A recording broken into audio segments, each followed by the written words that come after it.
I did start a recording now, and so everyone knows. So I want to welcome everyone to SQL Friday. This is number 98 and the last SQL Friday of the season. Call for speakers for the next season of SQL Friday is open. So if you go to Sessionize, or easiest way to find it is to go to callfordataSpeakers.com, and there you find the call for speakers for this event and for many other data platform events. Anyway, we have Deepthi, who is coming back, your returning speaker, and I'm glad to have you here to talk about Azure SQL Security concepts. I just have to say one thing, Deepthi. Last week I had Deborah Melkin on SQL Friday, and I didn't know that Deborah was your mentor on New Stars of Data. So I think that's cool to end the season with both Deborah and then you. Yeah. She was my mentor for the first time, like when I spoke for the first ever presentation at New Stars of Data. She was my mentor. Yeah, she's amazing. Yeah, and you're quite amazing too, because that's only like, is it 2.5 years ago? And I believe it's 2 years ago. Yeah.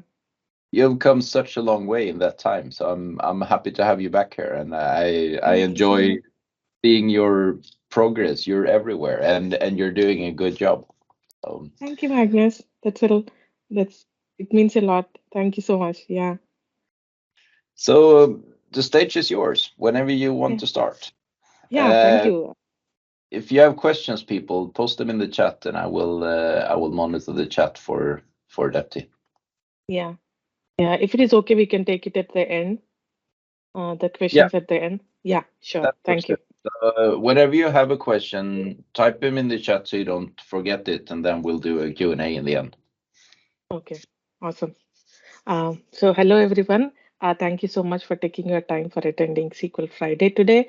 I'm so honored to be back here to talk about Azure SQL security concepts. So if this is like do not expect like this is like 300 level session. This is just the beginner level session, but we are covering a lot of content here. Like we will go through what are the security layers we have in Azure, and we will talk about each one of them. So stick around. I will also provide you the resources later down in my slides to know more about SQL security. There are a couple of resources, in-depth resources where you can go ahead and know more about this topic. Myself, again, I'm Deepthi Goguri. I'm a database administrator. I have been working as a DBA for about like 8 years, and I have been speaking since 2 years. And very recently, like about a month ago, I have been recognized as Microsoft Data Platform MVP. It's an honor to be with so many wonderful people who are the other MVPs out there. Um, and apart from that, I am a Microsoft certified trainer, and also I have a Microsoft Certified Solution Expert certification. I also did masters in computer technology here in United States a couple of years ago, and I do organize a couple of user groups. I'm one of the co-organizers for Diversity, Equity, and Inclusion user group, and also Microsoft Data and AI South Florida user group. I also do volunteer for Women in Technology user group as well. And apart from my work life and the community work, I love doing arts and crafts. I make things with my own hands and I feel very happy about it. It's like a meditation to me. So yeah. Uh, and if you have any questions later, if you couldn't ask me here, DBA Nuggets is my user ID for the Twitter. And I do blog for dbanuggets.com. That's my website. I usually blog about SQL Server related topics. So if you want to just look around, you can go ahead and visit my website. And I'm also very active on LinkedIn. You can search by my name, Deepthi Goguri, to find me. So before beginning this session, let's talk about a little bit of analogy here. Let's say a thief wanted to do a bank robbery, so he planned it very well, and he's ready to go and like break the bank, right? To take all the money from the money vault, let's say. And first, once he planned everything, he need to, like, before hitting the doors of the bank, the main doors of the bank, he need to pass through the parking lot, right? But there are like security layers in place everywhere in the bank environment, in and out of the bank environment. So let's say he wanted to pass and break the main door, he need to pass through the first the security cameras from the parking lot. Let's say he passed that and he's already captured there because he cannot do anything. He did not break the cameras, but then he went and wanted to break the main door, and then the main he need to first break the main lock. So let's say he broke the main lock and he entered into the actual different money rooms, and then there are locker rooms, right? So let's say he went to the locker room and he have seen these all of these different lock for each and every uh, little box we have. They have a little lock over there, so he need to break each one of them to grab the things from it, right? But he got very frustrated by looking at those because they are like physical locks, some of them are digital locks. So he directly wanted to go to the money vault, let's say, where the actual money resides. So he tried to enter into a different room, and the main actual money vault room, and there is this digital lock that he have to break. But you know the digital locks, like he have to type in the code, and if he, of course, he won't be successful for the first time. So let's say he typed in the code and it was like wrong. He tried the second time, and definitely in this, I mean, in these times, we know that we have like security layers enabled, like a multi-factor authentication, or like if you do, like if the password doesn't work for the second or third time, an alert will be sent to the security people, or like let's say to the 911 call, depending upon what kind of alert system they have enabled. So let's say like he tried many layers and he couldn't break it. So the alert will go to the security system and the like 911. Let's say the call already went, but then he's really trying, right? But he couldn't enter. It takes time. It takes time to break the system. So he couldn't enter into the money vault. But then let's say like the 911 people came and they tried to catch him, and they successfully took him to the prison. So the same way, if you see here, there are like several security layers that we have to pass through to actually to take anything, right? The money here, money is the key here. The money, it's in the money vault. So he need to break. Let's say he even broke the digital lock for the money vault. He still have to break the internal locks for the money vault to reach the money. So there are like several security systems enabled here, several layer of security. In the same way, we have security layers in the Azure. Just replace the money vault, where we have the money, with the data. Data is more more important than the money, right? Because we have like very sensitive information like um, SSN or passport numbers or whatnot. All the data resides in Azure. So we need to make sure like we have several layers of security. And in this session, we are going to talk about each of these layers. Let's say the top layer of the Azure security is network security, just like the cameras that we have seen in the parking lot for the bank, right? Let's say that's the outer layer of security, which is a network security in Azure. And as you go down, we have different layers of security, like access management, which contains the authentication and authorization, how to protect from the threats, right? Information protect, and how can we actually protect the data itself, like the column information, um, and make certain columns as sensitive, so that if some people access them, we will get an alert. So these are all the security layers we are going to talk about. The same is mentioned here, like we are going to talk about the network security, identity and access management, data protection, threat protection, and data governance. Let's talk about the outer layer of security, which is network security.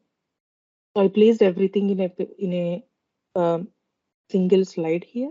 So let's walk through all of these different options are which are available in network security.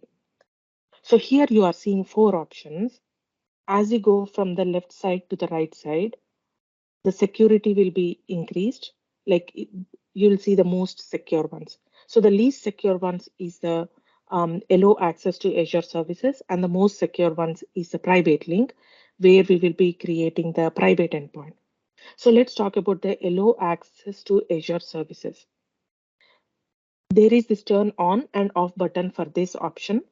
So when you turn it on, that means you are saying like anything, any resource that resides in Azure can connect to your Azure SQL database. So it's not secure, right? Anything can connect, like once you turn it on. But you may be saying like, if it is not secure, why do we even have this option? Once we turn this option on, you all the Azure resources can connect to your database, but your on-prem servers cannot connect to the Azure because this is internally within the Azure.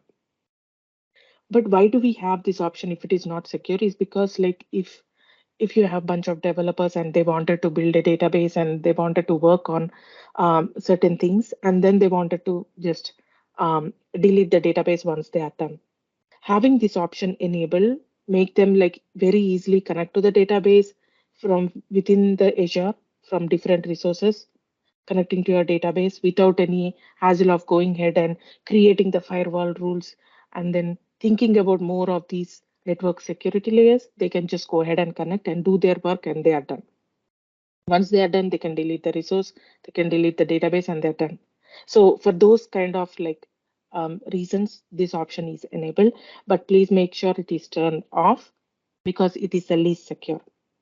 And it is also least secure. We can prove that by doing the NS lookup. When you do the NS lookup, it have the public IP address because it is coming from the internet, right? So it have the public IP address, and when you do the NS lookup, you can see where your database is hosted, like the region, control ring information, all of those details are shown. It's not that secure. The next layer, the next option is firewall rules. The firewall rules, like you already know, it is similar way like you create the firewall rule on your servers to connect to different servers, right? So the same way you'll create the firewall rule on each and every resource which wanted to connect to your Azure SQL database. So here, as we are creating a firewall rule on each of the resource, we can also create the firewall rules for on-prem servers to connect to Azure. So here in this option, it's not like allow access to Azure services where it cannot connect to the on-prem servers. Here for the firewall rules, as we are creating firewall rule, they can connect to the like on-prem servers can connect to the Azure, but it still have public IP address.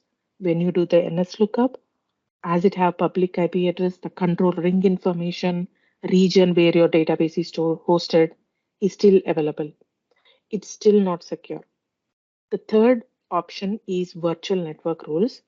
So let's say we have different virtual networks trying to connect to each other, and they all wanted to connect to the Azure SQL database. All of these virtual networks will be connected using the technologies like VNet to VNet. Um, there are like different technologies available out there. There are multiple technologies like Express Route. All of these virtual networks will be connected through these technologies like Express Route, VNet to VNet. Um, Once they are connected, they try to connect to the Azure SQL database. So here we can only create um, one virtual network rule. We don't have to create like firewall rules everywhere. It's just one rule that you create on the virtual network that is connecting to the Azure SQL database. So all the other networks will be connected to this particular network where you are creating this virtual network rule. But still, though it have the private IP address, still certain information is shown when you do the NS lookup. Like the region control ring information is still shown. So what is the most secure one is the private link, where you will go ahead and create the private endpoint on the virtual network, which is connected to your Azure SQL database. So it is similar way, like all the virtual networks will be connected to the express route through express route or like VNet to VNet technology. But then here you will be creating private endpoint for your database. So any virtual network or any resource that wanted to connect to your database have to go through this private endpoint. And the internet access will be first gone as you create the private endpoint. So it will block all the public access. There will be no internet. Any resource have to go pass through this private endpoint, which is like very secure because now if you do NS lookup, the private IP address information is shown, and then none of the region control ring information, none of these information will be shown. So, um, so if you wanted to see like in Azure portal where you can actually set this up, right? So I, instead of me going through like uh, Azure portal and do the things, I have put clearly in the screenshots, like where we have to go, what settings we have to do. So once you go to the portal.azure.com, uh, connect to your SQL server, like click on your SQL server resource, and left side your pane, you see the security layer. So the top level of security is the network security, right? So click on network security that we are talking about. And if you see the number one here that I highlighted, the last option, allow Azure services and resources to access to the servers is turned off right now. But when I click on, like just with a single click, if I turn on and save, anything in Azure, all any resource in Azure can connect. So that's the option. So let's remove that option because it's not secure. And I would like to connect from my local computer. I have a server on my local computer. I want to connect from the SSMS um, SQL Server tool, which is SSMS, to the Azure SQL database, let's say. But I cannot connect because I turned off allow Azure services. And no matter even if I turn it on, because I am connecting outside of Azure, I couldn't connect. So how do I connect from my local computer, right? From my local server? I have to add the firewall rule to this particular network so that my local computer can connect. So what I did was I added my IP address here so that my local computer can connect. Once I added my local IP address here and click on save, I can go ahead and open up my local server and connect to the Azure SQL database. It will allow me.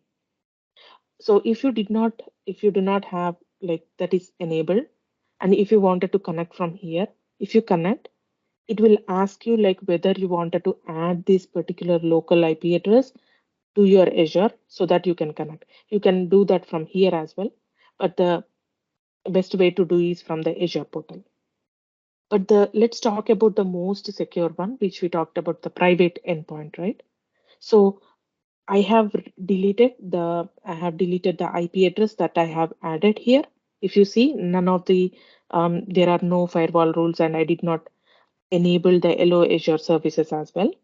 So let's go ahead and create the private endpoint here.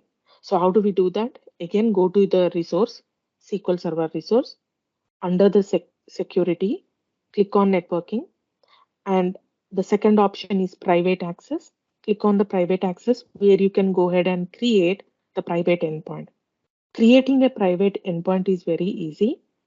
I'm not going to show you every single step of how to create it, but then there are certain information that you need to provide. Like for example, the subscription ID, what is an, I mean, what is a virtual network name where you want to create this private endpoint. So once I click on that, I have created this, but let's click on that and see, um, like, so let's say I have created it here. I did not provide the details of how to create, but then those are the details you need, the subscription ID and then the name for the private endpoint and on which virtual network that is connected to your Azure SQL database. You need to provide that virtual network name. So let's say I have created, and then I have I have also created a virtual machine on the virtual network where we have created this private endpoint. From there, I want to connect to the Azure SQL database from a virtual machine. And then I have executed a query to see like from where I am connecting to the um, Azure SQL database. Select client net address from sysdm execute connections. And I have executed this code to see like what is the net address that is connecting to the Azure SQL database. And I have seen like 10.0.0.7, which is a private IP address. Now, how do I know that it is a private IP address? How do I confirm it? Again, I'll go to the virtual machine from where I connected to the Azure SQL database, and I can clearly see it is showing me the private IP address here, 10.0.0.7, and which is secure, private, right? That is a private connection. Now let's talk about the identity and access management, which includes authentication and authorization. Authentication is all about like when you are connecting to the Azure, you need to prove that it is you or an authorized person who is trying to connect to the Azure. That includes the multi-factor authentication. Like when you try to log into the Azure, you need to provide like ID and password, and you'll get an authentication. If you have an authentication app, it will ask you to click on the authentication app on your phone to confirm that it is you who is trying to access Azure. Or you will be having like the code system that will be sent to your phone where you need to enter the code onto the Azure portal where you are trying to connect to get that authentication. So multi-factor authentication that you usually see when you are logging into Azure comes under the authentication. So it is that you are like proving that you are the right user, right? So for both Azure SQL and for the managed instance, it supports the SQL authentication as well as the Azure authentication included. Like both together, you can create it, but also you can only choose the Azure Active Directory authentication only. But let's say you are creating an Azure SQL database in the Azure. While you are creating the Azure SQL database, you will also create a logical server, right? Because that's how you'll connect to your Azure SQL database. So when you are creating the logical server, there is one step where you need to provide the login ID and password. And that should be the SQL authentication ID and password. So when you create the SQL authentication ID and password, that will become the server level principal automatically for your logical server. And when you are building the managed instance, that login ID and password that you give while building the managed instance, it will become the sysadmin. It will become a member of the sysadmin server role automatically. When we talk about the authorization, it is all about the access to the resources itself, like for the databases, tables, right? The row level security. Row level security is known as the principle of least privilege, like giving the least privileges as possible. This authorization includes the database roles, the default roles that we have, like custom roles for both Azure SQL and managed instance. It is all about the resources, but authentication is all about like proving if you are the right user trying to log in into the Azure. So when I said like when you are creating the SQL server, right? The TG test server here is my logical server. So when I said like when you provide the login ID and password while you build the logical server, if you see the highlighted server admin is Deepthi. Deepthi is a login ID. And while I created this logical server, it will automatically become the server admin. And there are certain role-based access control, which are like the default roles that we have in Azure. These specific roles are not in on-prem, but you can specifically see these roles, the default roles in Azure. So what are these role-based access control? It's like what can and cannot be done to the resources. Like let's say the main three default roles: owner, contributor, and reader. Owner, he can do everything like read, modify, and assign. The contributor can read and modify, but he cannot assign other people as contributors or owners. Reader, they, as the name itself says, they can only read the resources if they have access to this particular role. So these permissions, these default roles can be like, it can be in the hierarchy, like all the way from the subscription to the resource groups and resources. It can be inherited or you can manage without having the inheritance. So let's say, um, but we wanted to see how they look like, right? Role-based access control. Go to your logical server that you have built, which is DG test server in my case. On the left side pane, you see access control, IAM. Click on that. Once you click on that, you will see the um, it will ask you if you want to add any member to these roles. So to see the roles, we need to try to add role assignment. I clicked on that. And when you see here, there are the roles. There are several other roles, but the main inbuilt one, there are like several built-in roles, but the main ones are like owner, contributor, and reader. That's how you will see, and you can assign users to these roles all the way from the subscription to the resources level. And when we discussed about authorization, right? Authentication and authorization, the logins, users, and all of this information will comes under the authorization, giving permissions to the resources itself. So how they are different from managed instance versus Azure SQL database? Those both look very similar, but there are little differences when you build the managed instance versus Azure SQL database. So let's talk about the managed instance first. So when you build the managed instance, you can create the Azure Active Directory server admin in the Azure Active Directory, right? But also you can create the SQL or the Azure Active Directory logins as well along with that. And when we see the database users, you can have the logins as well as the users for your databases, just like the way you have on-prem servers. You have like logins associated with the users, which try to connect to the database, right? But also you can create the contained users. Contained users meaning you do not have to have a login, but you will be having the user ID and password directly connecting to the resource itself, like the table, database. They do not have to have the login. When you see the Azure SQL database, the difference that we have here when compared with the managed instance is like we have different roles here, specifically for the Azure SQL database, like login manager, DB manager, um, other than the like the SQL logins, these are the roles. Login manager, DB manager, you can assign these roles to the users without giving them the server admin access.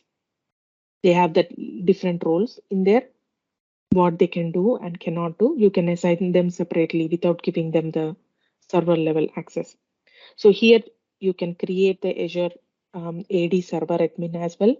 But the thing that we have to remember here is you can create the database users, contained users, including the Active Directory contained users. But to create any login, right, you need to sign in to the Azure SQL database as the Azure Active Directory admin only. You cannot log in as a SQL admin, SQL login, and then create these logins. You have to log in as Azure Active Directory server admin only. Let's talk a little bit of data encryption. So there are like different flavors of data encryption that are available in Azure. The first one is encryption in transit, meaning like while your data is being moved from the Azure SQL database to the application and from the application to the database, the data that is moving in between them needs to be protected. and it is always encrypted by default. And how is it encrypted? Is by using a technology known as transparent layer security. Um, you are enforced to select the transparent layer security. You cannot escape because it is by default enabled. The second one is encryption at rest. Encryption at rest meaning the data which is at rest, which are in our drives, like the data files, log files of the database files, backup files, all these files which are at rest while they are being like accessing from the SQL server, like while the data is being pulled in and out of those drives, the data should be protected. And this is by default, it is enabled. And it is enabled and encrypted by a technology known as transparent data encryption. We are going to talk about in the coming slides. And the other one is encryption in use. This is something like while your queries are running, your data is still like while your queries are running and being processed by the SQL engine, your data should be still protected while the data is being processed and while the data is being moving from in and out of the database, right? It should be protected. So it is always encrypted and it is enabled by the technology known as data enclaves, which we will be touching in the coming slides as well. So let's talk about each one of them, like encryption in transit. Like I said, the data needs to be protected while coming in and out of the database to application, application to the database, and it is always encrypted by default by the transparent layer security. You are enforced to select. But the thing that you have to know is like from your application, you need to make sure encrypted connections from the application is always turned on uh, to use the transparent layer security. And also you need to make sure the transparent layer security version that you are using in Azure is still supported from your application. Because in Azure, there are like deprecated TLS versions as well. Like if you select that and if your application doesn't support that deprecated version, you cannot connect to your database. So you need to always make sure the application is actually compatible with the TLS version that you are choosing within Azure. So where do we see this TLS version, right? Go to the DG test server, which is a logical server. Again, underneath the security, you have networking, right? So under the networking, you have the public access, private access, and connectivity. Go to the connectivity, and that's where you will see like the TLS version. And if you see here, the minimum TLS version, there are like different TLS version. The TLS 1.0, I believe it is deprecated. So you need to like make sure like whether you are using the latest version and it is still supported by your application. That's how you'll choose the TLS version. And you are enforced, you have to choose one of these TLS version. Encryption at rest.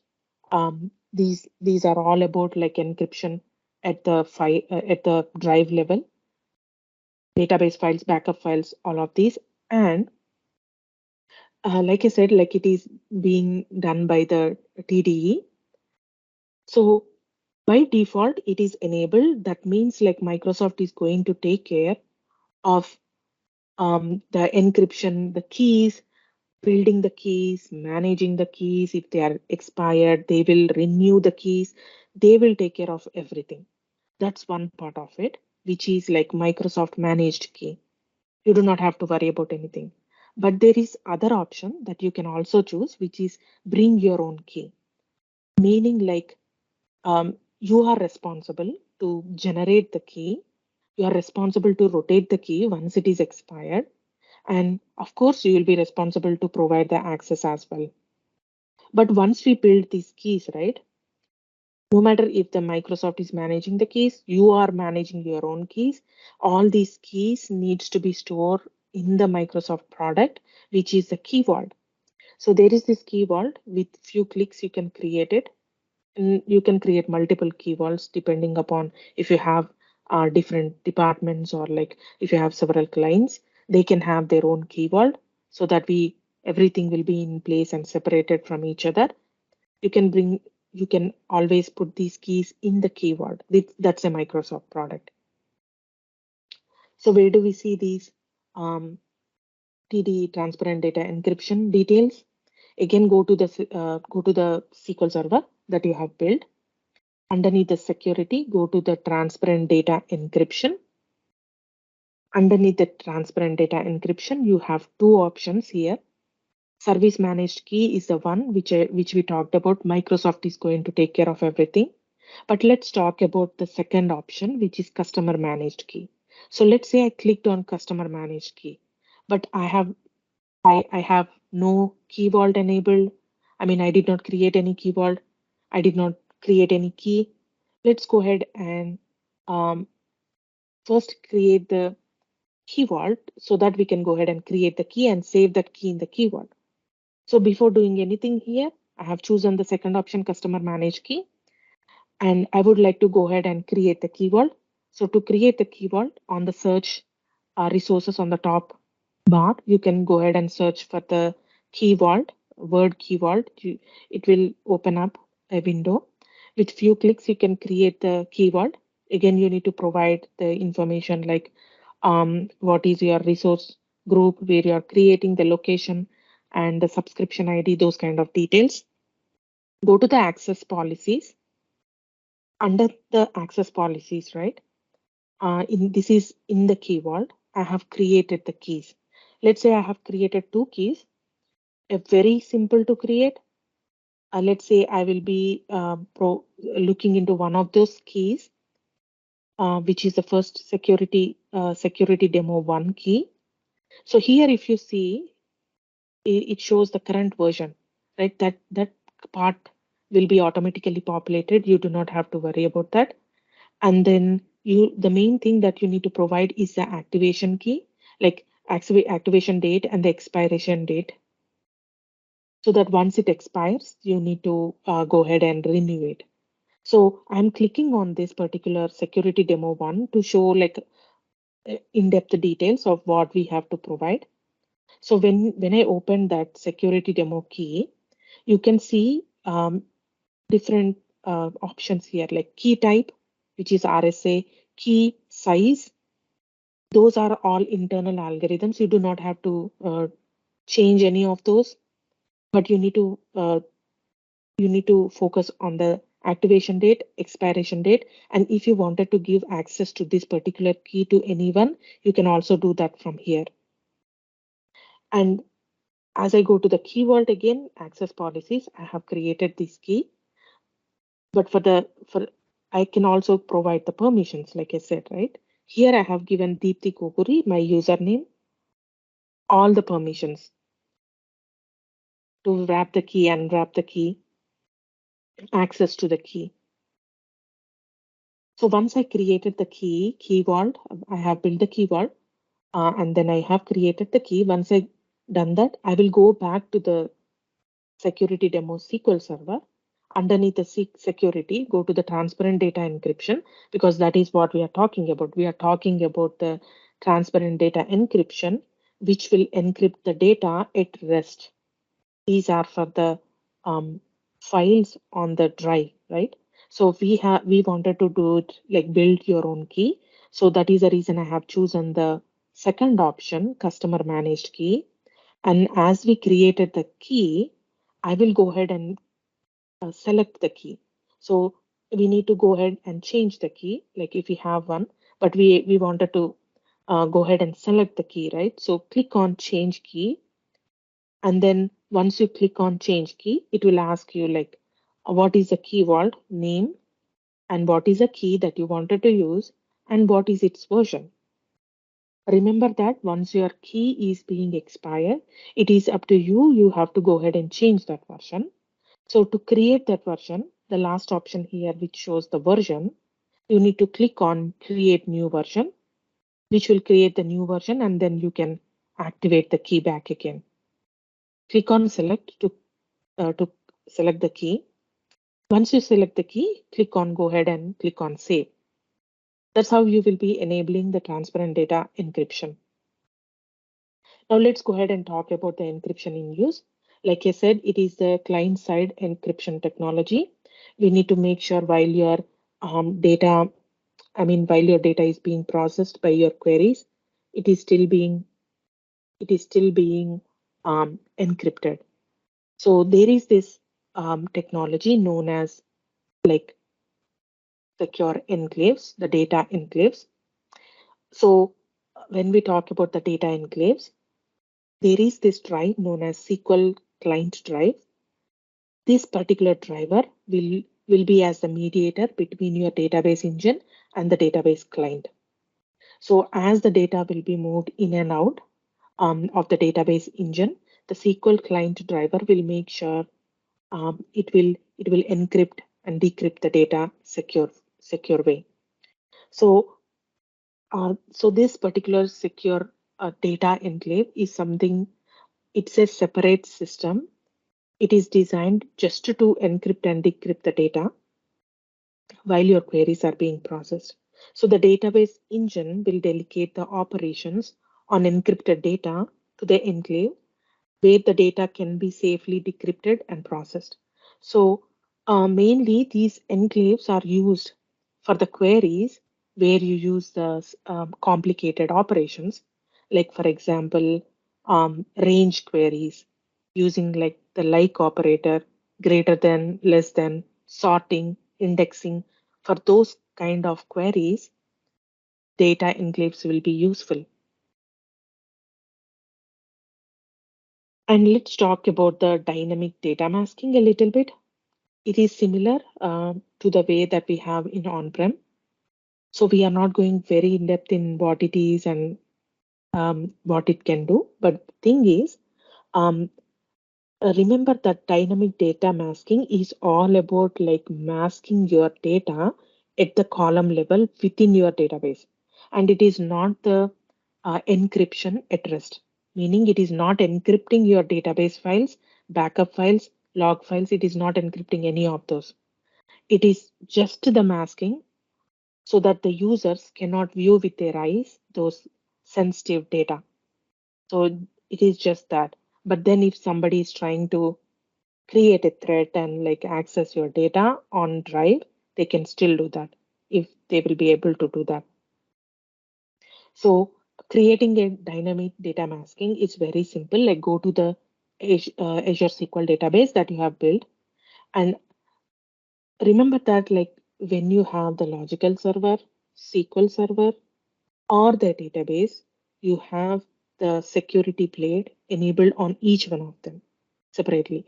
Like you can still see the underneath the database also. Like until now we have seen the security layer, like security blades only under the SQL server and the logical server, but also we can see under the database. So Azure AdventureWorks is the database that we are using here. Go to the security. Underneath the security, because dynamic data masking is at the database level, you are going to see that dynamic data masking here. Click on dynamic data masking. And let's say we wanted to add a mask here. So all it asks you is like, what is the schema name, table name, and on which column you want to create this data masking.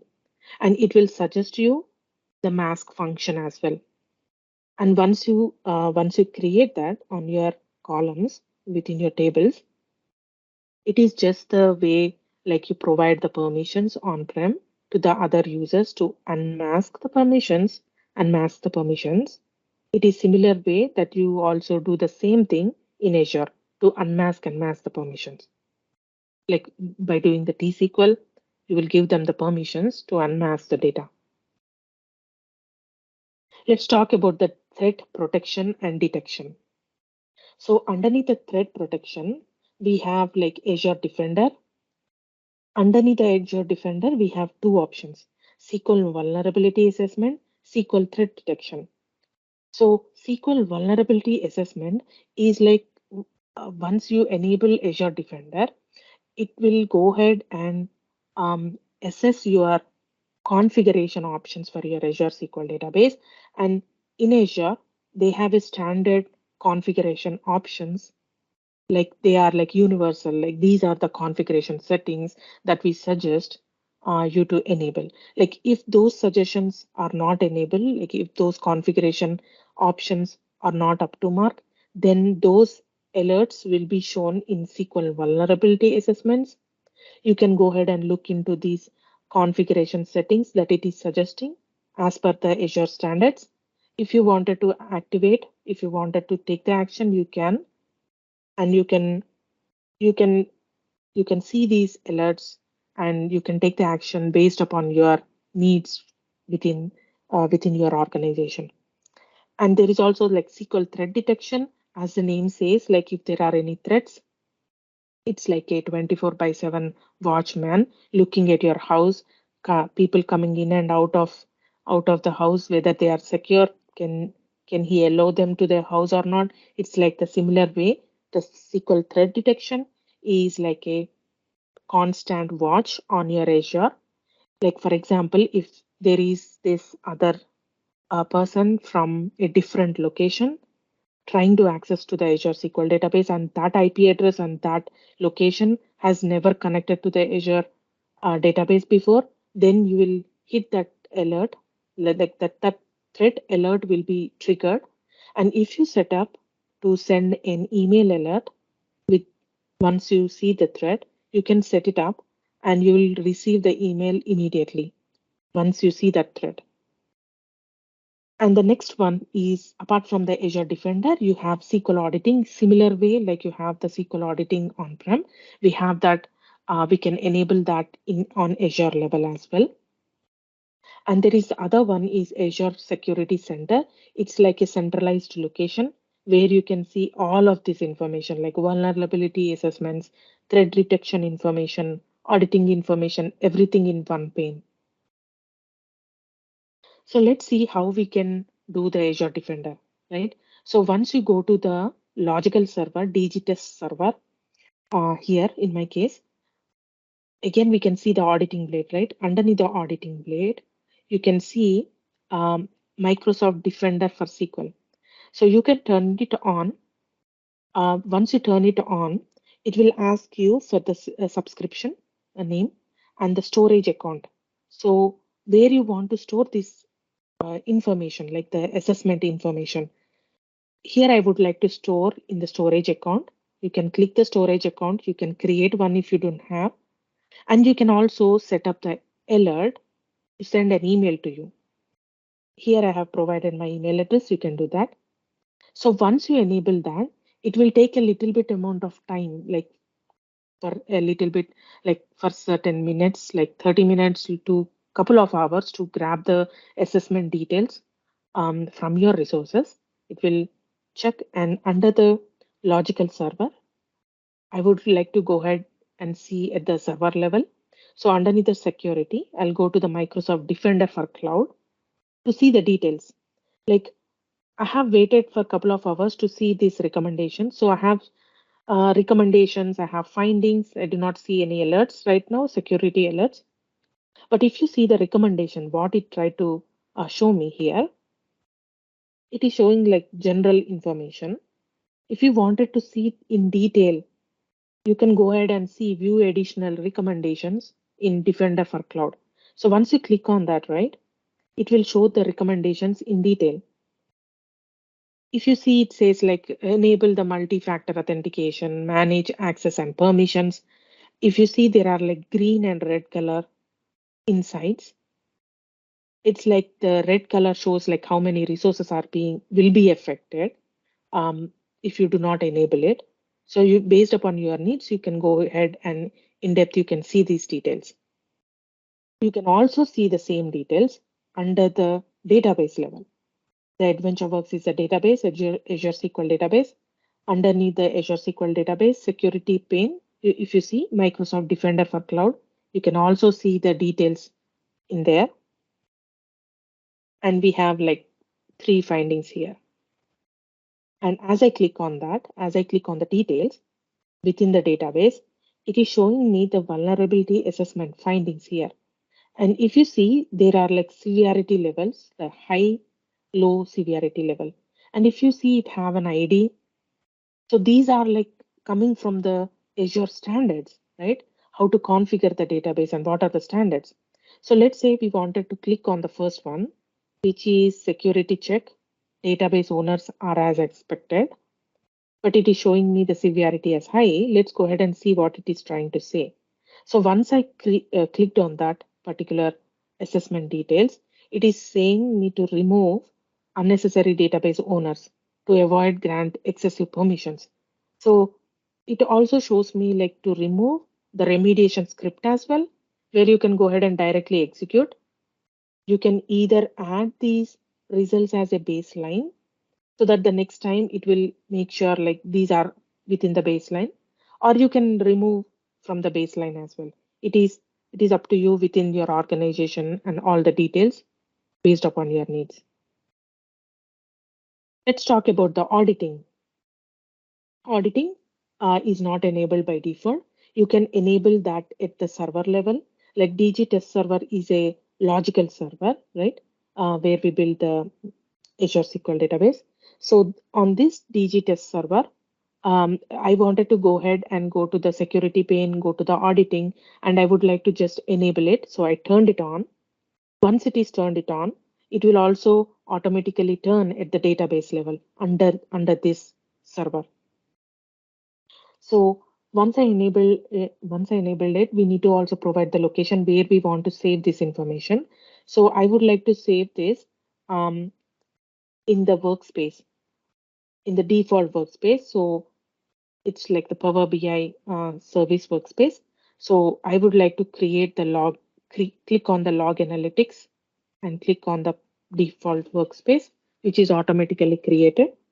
And then the last option, if you see here, it shows like enable auditing of Microsoft support operations. This option you can enable, and it is useful when you create tickets with Microsoft for any issues that you are having. And if they wanted to look at your data within your Azure, you need to enable this option so that they have access to your audit files. So to view, once you enable it, right?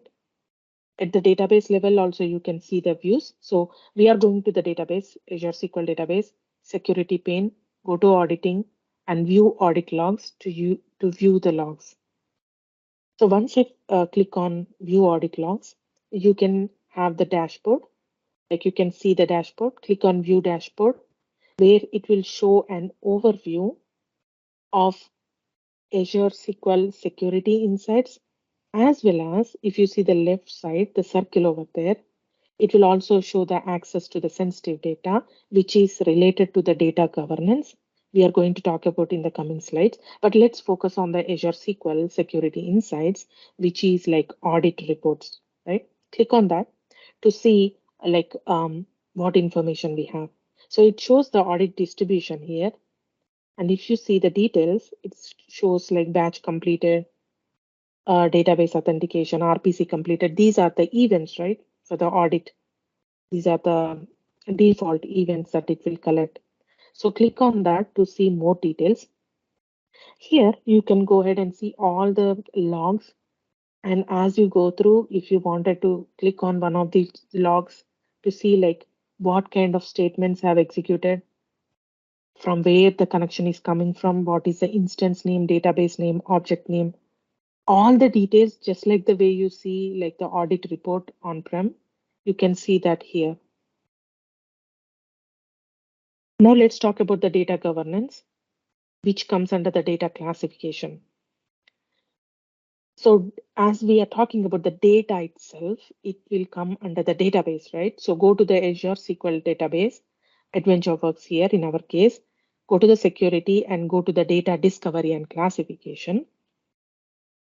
Here, what you are trying to do is like you wanted to classify the data, the column data, based upon their sensitivity level.